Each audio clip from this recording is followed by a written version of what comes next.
Hello.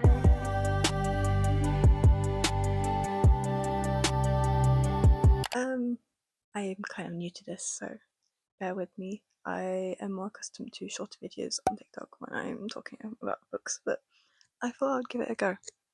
So, I have recently seen a surge of book recommendations on what to read for like autumn, what to read for like spooky season, all this kind of thing, and I want to add my own like recommendations in on it. It's not really recommendations. I think it's more like what I was planning to read over this period, because I have gone a bit on a splurge recently and bought a lot of gothic horror, kind of dark academia kind of books, and I'm trying to get through them before the end of the year.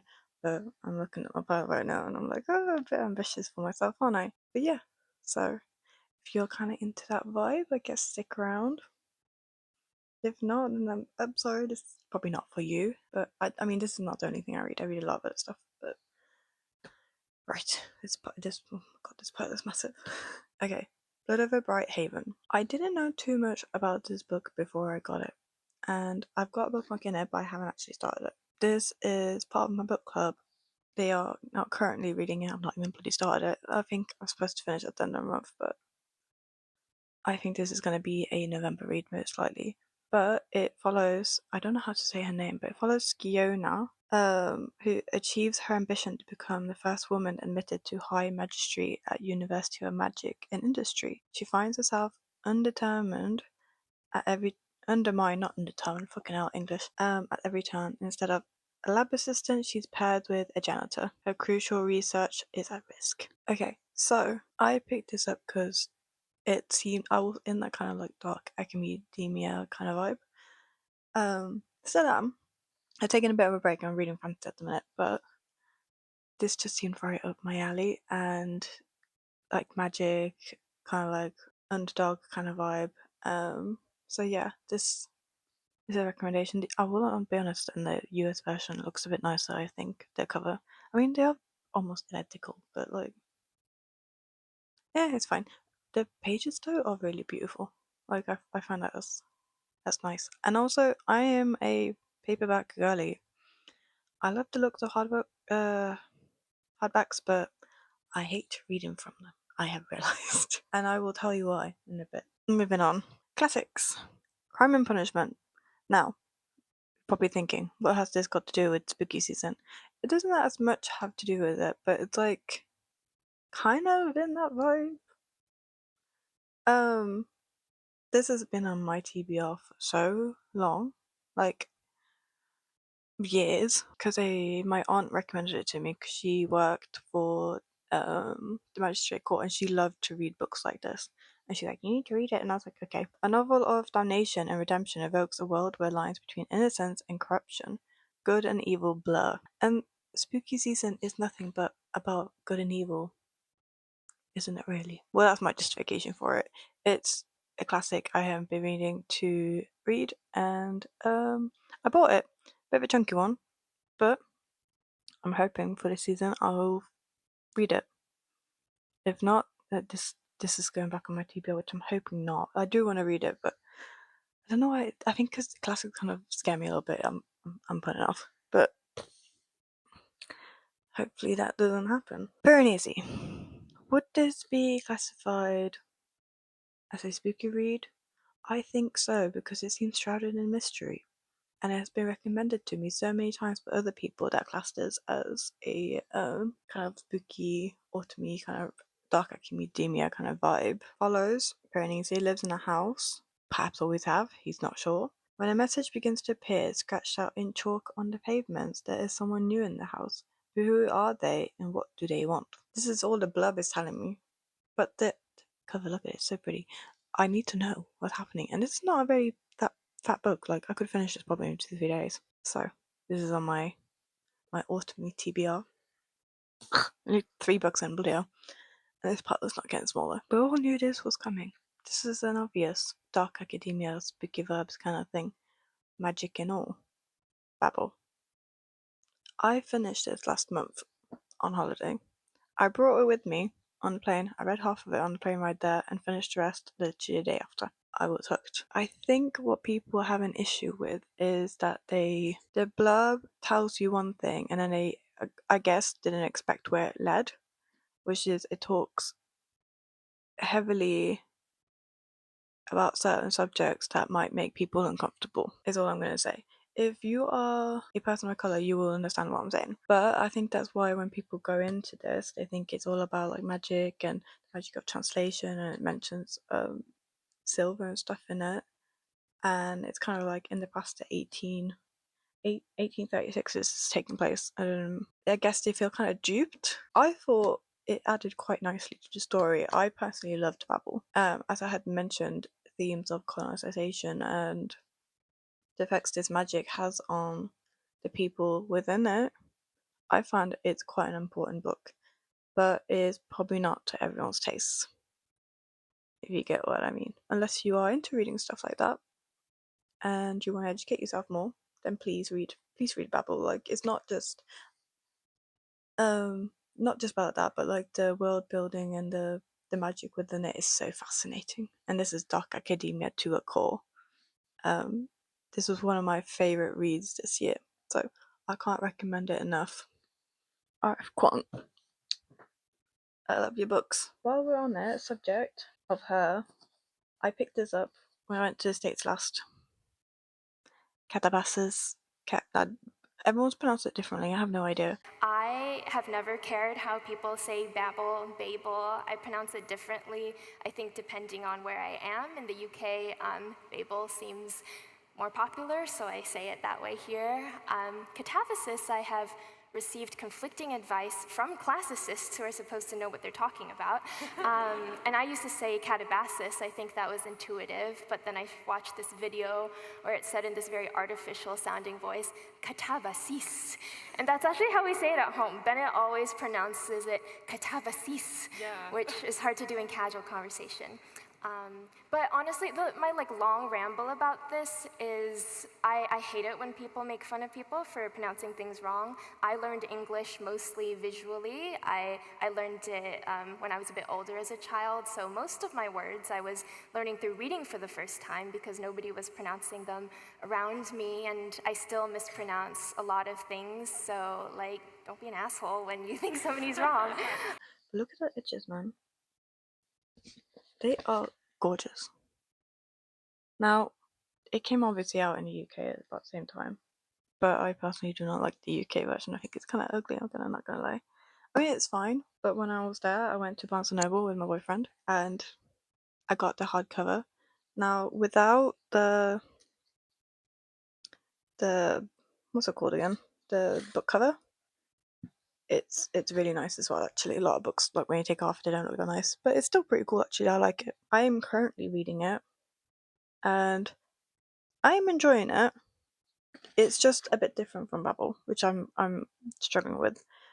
Not a good or a bad thing. I think I just maybe shouldn't have started directly after Babel. I was giving myself up for a bit of a high expectation there. Yeah, no, I am enjoying it. I'm about a third of the way in. Not even that, probably 25%.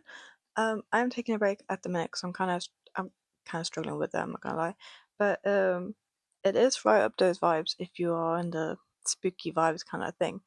It is about Alice and Alice Law, who descends into hell to find her professor that she accidentally killed. And like the whole prognosis of it is quite interesting. Like, is that a word, prognosis? I'm using that right?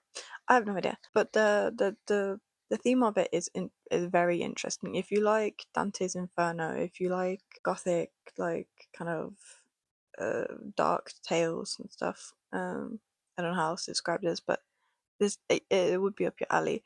Some say it's a bit too talking about too much, like about the academics and stuff within it. Which I can see some of it. I'm finding a bit like I'm dragging myself through it. But there was that in that Babel as well, but I enjoyed it in Babel because I could understand it.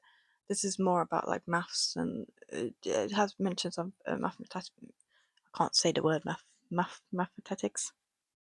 Let's ignore that. Maths, whatever. I was never good at maths. I am dyslexic. It is not much for me. So I'm just trying to like skim through those parts because I don't understand what they're saying. But the story itself is intriguing. So I would recommend it if you're into that kind of vibe. And it's compared to other RFCon books, it has romance in it as well. Not just like hinted. Like the other ones I hinted at but never fully explored. This one apparently is like more explored in it, and I can see that it's more mature. I would say. I mean, the other books are as well, but this is like you get what I'm saying. But yeah, this is heavy. I need to put this down. Oh, here we go. A pile of it. Moving on. The Night Circus. Right. I watch a YouTuber on here called the Clockwork Reader. I believe that's her username. I might be saying it wrong. I'm really sorry. I've been following her for years. Hannah. And she recommended this as one of her all-time favorite books years ago. So first, I just want to start off by saying I absolutely loved this book. Guys, literally, I cannot explain to you how much I love this book. I finished it like 2 days ago, and I cannot stop thinking about it. And I'm not kidding you, it hands down automatically became my favorite book I have ever read. This was on my read TBR for a long time, like 5-6 years at least. And I picked this up sometime last year, and it's been on my shelf since because I got distracted and started reading like other stuff. I was reading a lot of fantasy last year, which I think this is technically still also fantasy, but it's kind of like a spooky kind of fantasy, I find. Maybe? I could be saying that wrong. And it follows Celia and Marco, two young magicians who have been trained since childhood for a deadly duel. During the lives of everyone at Circus of Dreams at stake, they must test every limit of imagination and of their love. So it's kind of like a love story in it as well, which intrigued me. Also, this cover is just gorgeous. But yeah, I'm determined that I will either start it this year, or I mean, I'm hoping I'll finish it. But like this TBRs seem very long. But yeah, I want to read it during the season because I think it just would fit very well with the mood and the gloom of autumn. And also, it's a love story. I need to read more love stories because I haven't been reading a lot of love stories recently, or at least not ones that are not ending tragically. So no Achilles. So yeah, that I'm hoping I will read this year. But at least I'm hoping I'll get through half of these because my TBR is getting a bit ridiculous. The Lamb. We're going swiftly away from dark academia to just horror, I think, sort of. Follows this daughter who grew up with a mum who was a cannibal, as I understand it, and would lure people in as guests, and then the guests would obviously never leave. And it just follows their relationship between Rose and her mother. But yeah, as you can see, that's fine. Like, this is such a pretty book, but it's also like the synopsis of it is so disturbing. But yeah, this one I'm hoping I'm gonna pick up after I finish my current read, which I'll probably mention now because I need to fix these because these are gonna fall over. It's fine. Which I just started this week. I got for my birthday is The Monk, which is I think the definition. Excuse me, I used to have a lisp when I was younger and sometimes it comes out. Follows this monk, as I understand it, in Spain, who descends into madness through temptation of a demon in form of a woman. And like insanity and just dark terms. I've read 2 chapters yet and I'm so intrigued because the people's reaction to this book is just like absolute craziness. And this is like proper gothic horror kind of I guess not vibes, and there must be another word for it. I'm just not very eloquent in my saying here. But yeah, it follows Ambrosio, the abbot of Capuchin monastery in Madrid. Oh, I was right. He is overwhelmed with desire for a young girl, and after swiftly abandoning his monastic vows, he begins a terrible descent into morality and violence. His appalling fall from grace embraces blasphemy, black magic, torture, and murder, and places his very soul in jeopardy. So yeah, feeling right up spooky time. Like, this is like perfect for Halloween. I don't know about Halloween, but just like for the time of year we're in, I was like, this, yes, get it, give it to me. Another one I'm also reading. I've got too many I'm reading at the same time. I'm reading like 4 books at the same time. The Picture of Dorian Gray. Enthralled by his own exquisite portrait, Dorian Gray exchanges his soul for eternal youth and beauty. Influenced by his friend Lord Henry Wotton, he is drawn into a corrupt double life, indulging his desires in secret while remaining a gentleman in the eyes of polite society. And I, again, was not very far into this. I think I read 5 chapters or something. So far, this is so intriguing. For a classical, I'm not finding it too hard to read as well, which I was a bit intimidated about when I was starting to read more gothic horror classics and stuff. Not too bad. It's actually, I'm finding it quite comical. The style of writing almost reminds me a bit of Jane Austen's Pride and Prejudice. Like there's some comedic sense to it, even though it's supposed to be like a bit scary. It is, but like it's some parts I'm like, I'm just laughing at this young man. Like I haven't gotten to the scary part yet, but like yeah, I'm looking forward to getting that off this spooky season. Another recommendation. We're on the last 2 now, actually. If We Were Villains. Right. After I finished Babel, I was recommended to pick this up. This and The Secret History, which again has been on my TBR for so long now. So many years, it's actually absurd. Now, the reason I put these together is because they're both kind of dark academia-ish books. I would say The Secret History more so than If We Were Villains, that's more crime, I would say. But what I'm hearing is that if you like The Secret History, you don't like If We Were Villains, and vice versa. Which really intrigued me because now I want to read both to see what the whole hoopla is about. But The Secret History, similar to Babel, is about a young man that attends a very prestigious university and tries to fit in when he is obviously not part of the elite, let's just say. Some people say that this is quite a pretentious book, and that intrigued me because Babel certainly wasn't. Some think they are, but I didn't see that in it, so don't know, depends on the opinion, I guess. But yeah, I picked this up last month, I think, so we shall see. And If We Were Villains follows this man who was falsely imprisoned for a crime he did not commit, and after he gets out 7 years later, the detective that nailed the crime basically on him said, "You need to tell me what actually happened. I want to know before I go into retirement." And so it follows, I guess, the victim and his friends into what actually happened those 7 years ago. And this also, from that the YouTuber I mentioned, was highly recommended by her. So I'm excited because everything I've read by her so far, I've also really enjoyed. So I kind of understand that. I think we have similar likes to books. But yeah, that is my very long kind of dark academia, spooky autumn kind of vibes books list. I have my TBR is extremely long. I'm hoping I'll get through at least half of it before December.